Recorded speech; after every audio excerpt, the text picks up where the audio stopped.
Tkeshelashvili, his counterpart, we wanted to talk to. As I recall, Kushner was not very much involved in this. It was more Sarkozy's own presidential administration. So Kushner was part of the delegation, obviously, but then when they came to Tbilisi, we all had been. It was not an easy negotiation with us to some degree as well. When they came, we had it in the parliamentary building, so I was president at that, and then we all spoke together, so that we had all kinds of arguments in that sense. So in that sense, from our side, we've never had separation of the line in terms of the hierarchy. So we feel part of that conversation. When it comes to the Kushner, I guess he's been very engaged throughout the whole process, but when it comes to negotiations with Putin, I guess it was between Sarkozy and Putin. So that's why the Kushner, maybe that conversation was not the key person. That I don't know, but then in Moscow, that was Sarkozy himself. But then in overall, in totality, Kushner was very much engaged. I mean, he came down several times. And he was your interlocutor. Oh yeah, absolutely, yeah. So now that you look back on it, it's 5 years ago. What were the responses that were the right things that you did, you and collectively the Georgian government? And what are the things that you think maybe should have been done differently? In the preceding times, so in general? No, in reacting to, once it got to that point, that there was this imminent war with Russia,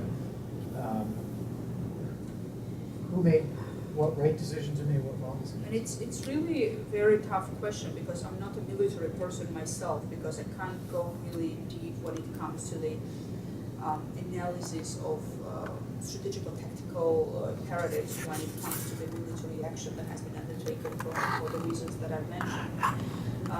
But when it comes to what we've done in terms of identifying the complexity of the situation prior to the war started, our very strong attempts of really changing the negotiating paradigm.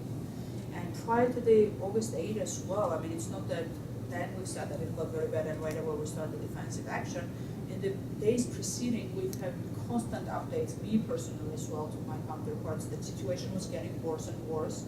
And then the final message that I've had at the time was that when we had already information about the Russian tanks amassing and all of that, that it is getting already to the point, and that was the final SOS message basically for save us type of situation, that it will be very difficult because we've had at the time the self-inflicted ceasefire that we had announced for some time, and then some elements that we tried to make sure that we diffuse the intensity, that the ultimate message from our side was that it will be impossible for us to hold the line, to be inactive when it comes to defense, because it's already at the point when we have to start to defend ourselves. But that was a message that preceded in time, quite some time, the action itself.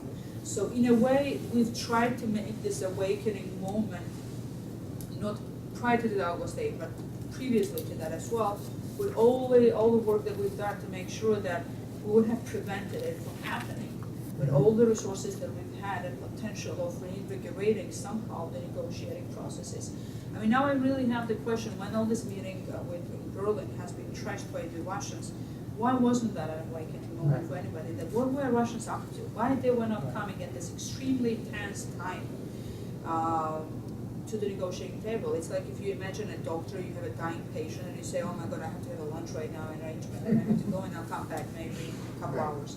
Right. That's stupid at the time if you have any intention of changing something. That's an important point. Being able to label things as they are, talk about them as they are, is an important factor in just then making the right decisions later. You got to have clarity of facts before you, and truth before you move on. So I want to jump ahead to the present day. So Georgia, after the war, you worked for a while trying to reconcile communities. Frankly, nothing happens or in the Geneva process. The government, still reasonably popular, but in the slide towards the 2012 election, loses popularity. You have these videos that come out. You have this Georgian Dream movement formed by Ekaterine. The government loses power. So what I'd like you to comment on that is, what are the lessons that you learned from this? Basically a 10-year period from the enthusiasm of the Rose Revolution, the difficult reforms you go through. An invasion from Russia with disastrous outcomes in some respects, and not as much support as Bush, but still Georgia survives this, and the government survives. And then a decline after that, and now a change of government with some uncertain direction. What lessons do you take from this? And what do you do next?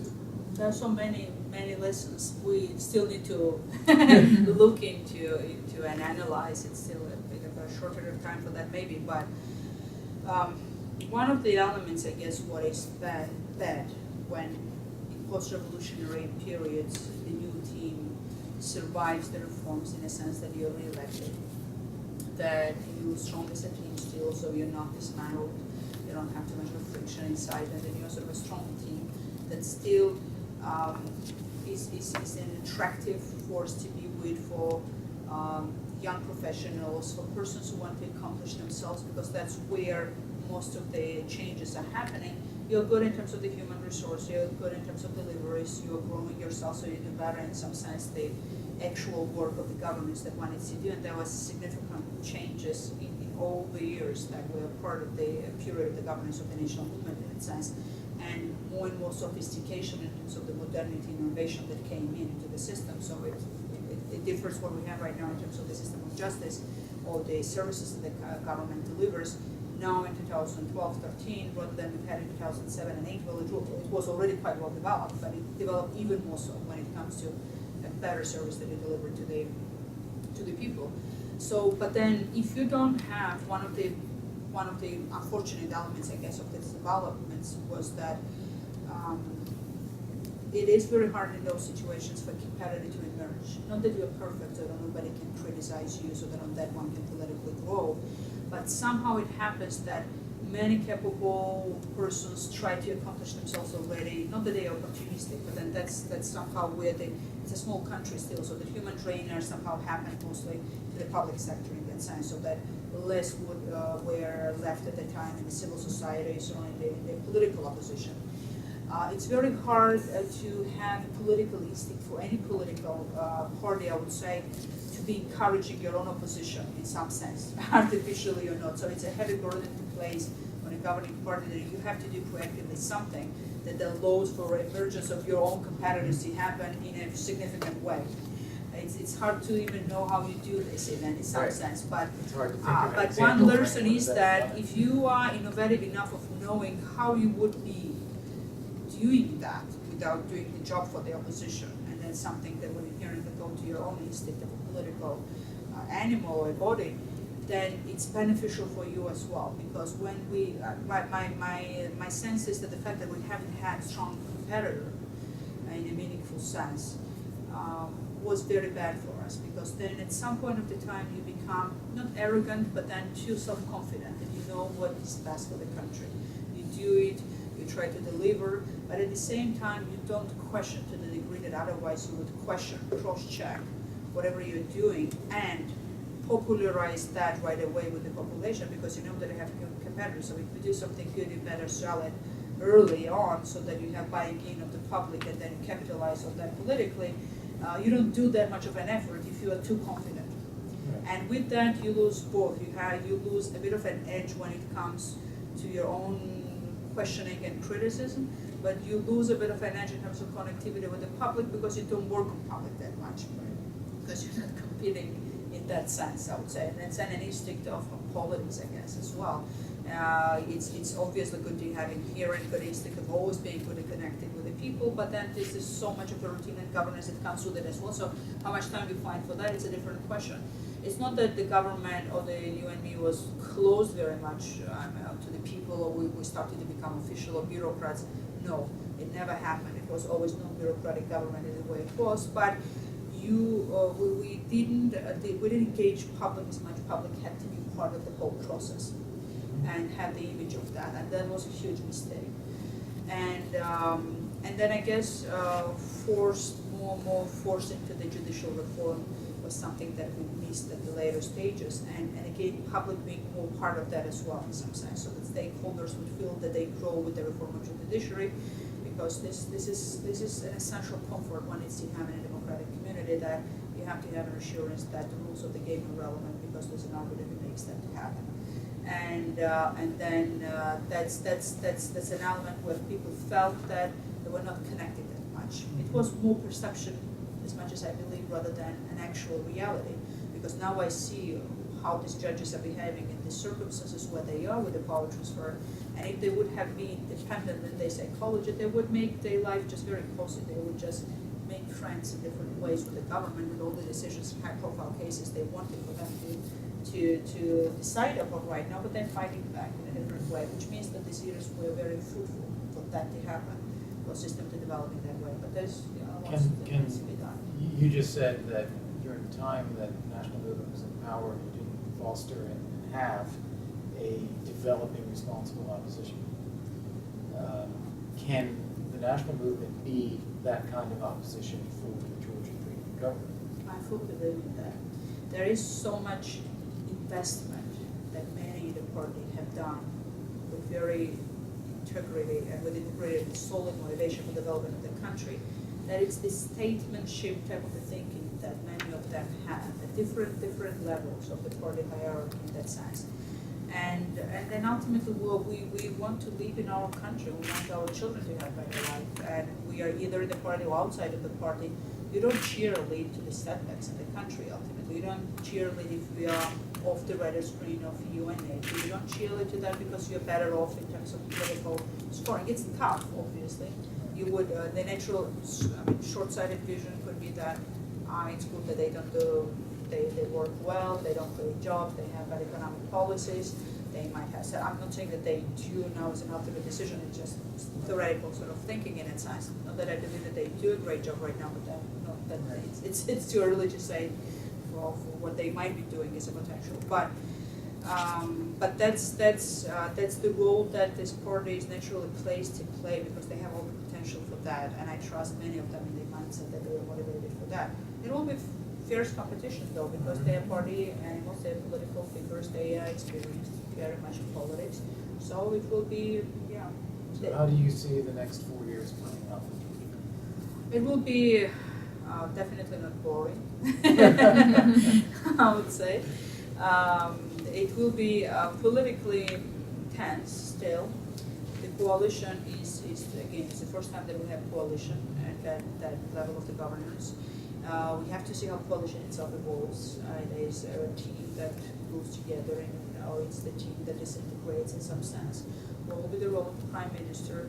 Will he grow as a politician from the business background that he had, so that he understands what's good for the country when it comes to democratic development, in the sense that he is capable of, again, disseminating horizontal power, even at least in his team, rather than having the position of being a sole man leader or ruling element that he's playing right now for the whole team, and being a bit jealous with the rest of the team, with race in terms of the public perception of hierarchy, in terms of the political leverage.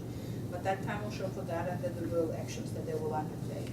When it comes to the political competitiveness, there could be possibilities, I would say, for emerging of the new parties as well, because there could be some middle ground that could emerge. It depends again what will be the situation, but that you have freedoms that one needs to have when you speak about the political activism. So that would be again we have breathing space for that with independent judiciary, so that the rules of the game and have healthy competition between the political parties do exist, and you don't have harassment or intimidation or anything like that. I won't fear by being a member or an active member even also of a given party, including you and me or any other party.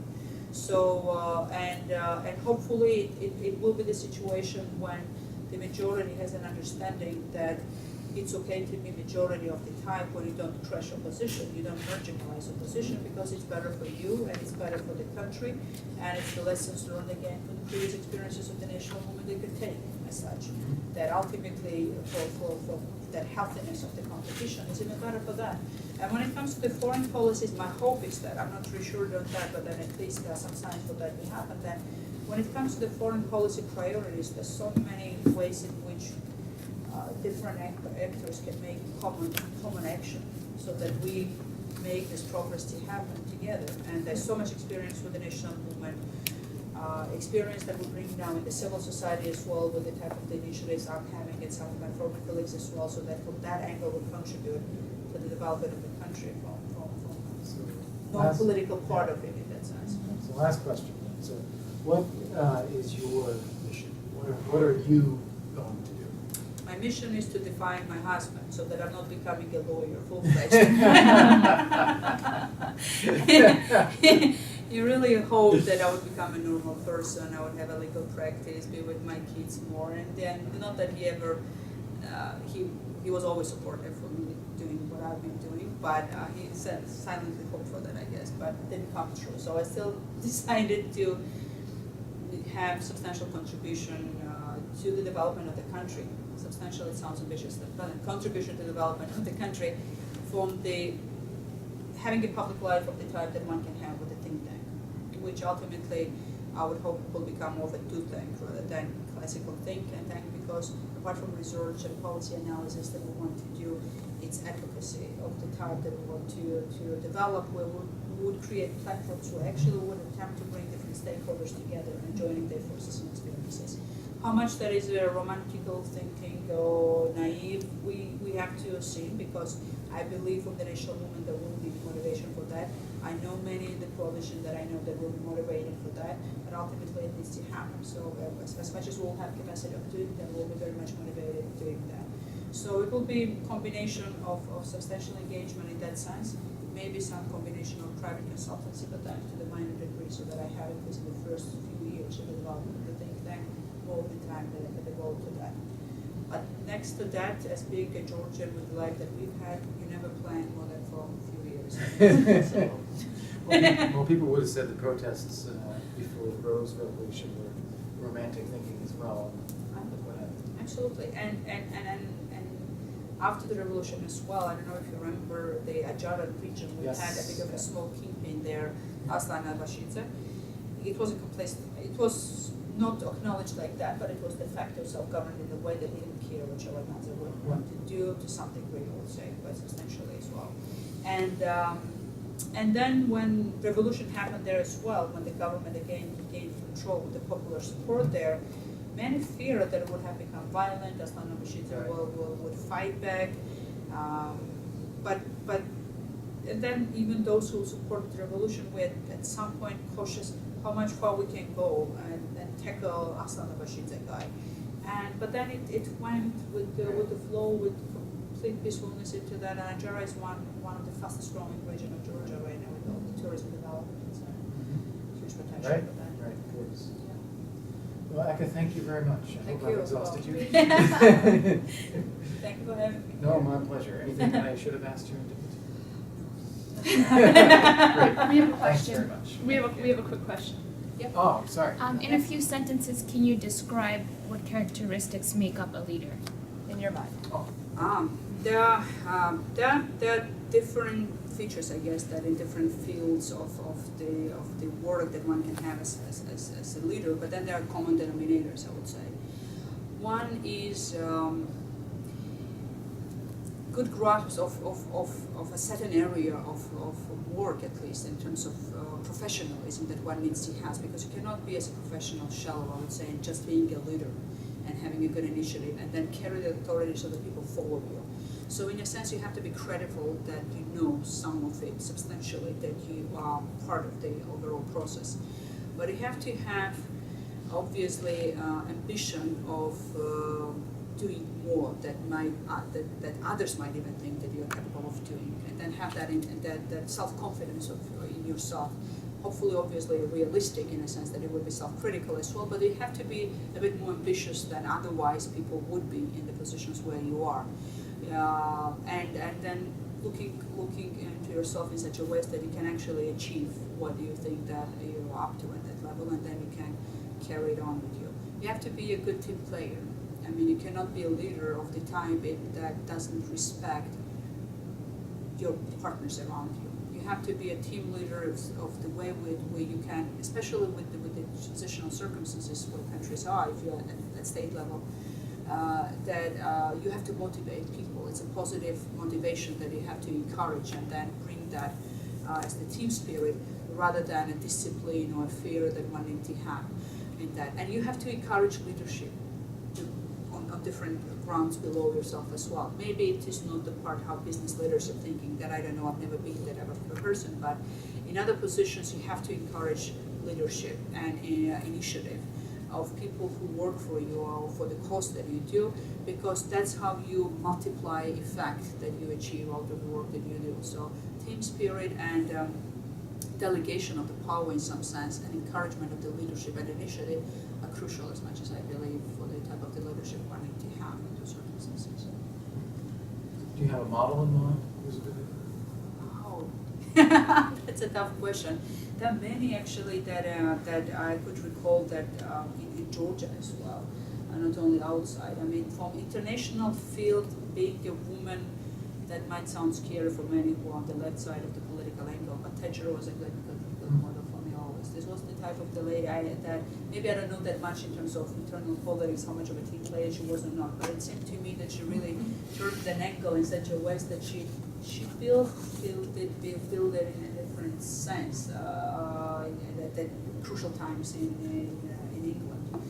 And but then now in current times as well, when I had several meetings myself personally with Hillary Clinton, and then with the type of the work that she's been doing, I definitely see her as a very interesting leader. Again, I somehow named two females. I'm not feminist movement-oriented person in that sense, so I don't single out that in that sense. Misha Saakashvili is obviously a very strong leader, and then there are certain features in him that are very uniquely important for the type of the post-revolutionary developments that one needs to have. Because he has this romantic ambition, even I don't know how they are reconcilable in some sense, but then he's a true believer, and then that's that level is so much of a true believer that it would be an impact that he would always have on us as well. And because the work that you do at those circumstances in different positions is so hard. I mean, it was 24-hour work basically for 7 days a week. And you're exhausted at times, and energy is not limitless, obviously. And this energy that he always had somehow with him at that level was always a pushing factor for many of us. So it's the personal example of the type that was always replicable in some sense that one could see in that sense. All right. Thank you. Good. Thank you very much.